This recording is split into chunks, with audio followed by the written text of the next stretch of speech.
So ayan mga kaidol, nakikita niyo si Boy Maas mga kaidol. Napakasipag ni Maas. Sobrang sipag ni Maas mga kaidol. Kahit ano yung tinatrabaho niya para lang siya magkapira. Para matustusan niya yung pangangailangan nila mga kaidol. Sobrang sipag talaga niya.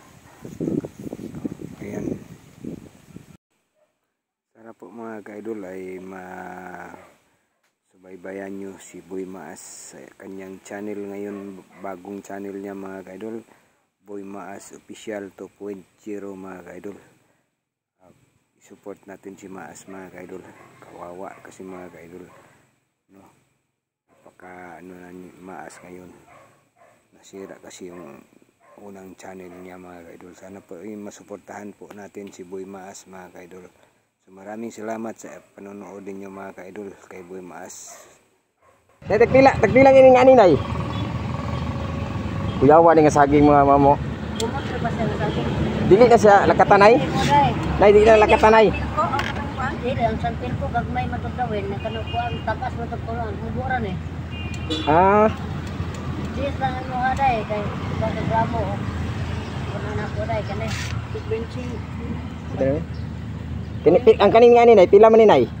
40. 40. Kana ano? Ikaw? Hinog na ni? Oo. Ikaw na ay. Kaya na no. Sabihin kasi yung tinda. Napod siya ka ng ano. Pipino. Tanom rin mo ninay? Hindi, ang muli pinalit ko ito. Nyanyi yung pagbiligya dere.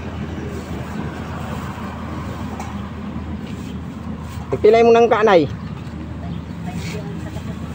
20.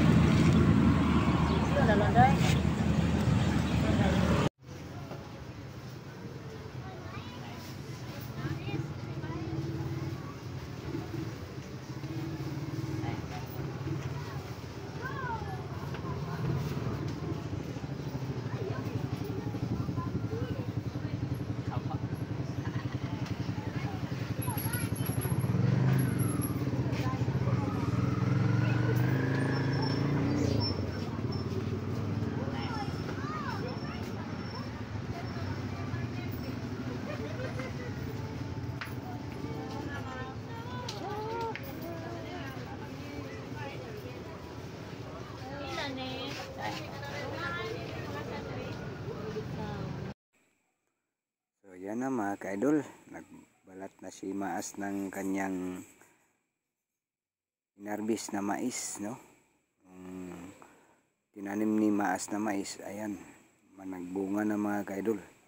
Yung kanyang pagod, hirap sa pagtanim, no? Mayroon na siyang naaani.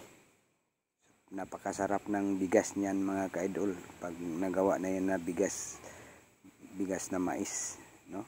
Napakasarap ng kain natin dyan, lalo na organic yung kanyang mais mga kaidol, walang mga fertilizer, no? Napakasarap talaga. So maraming salamat mga kaidol sa panonood ninyo kay Maas. So mga ma'am sir, mukhaon sa ko mga ma'am sir.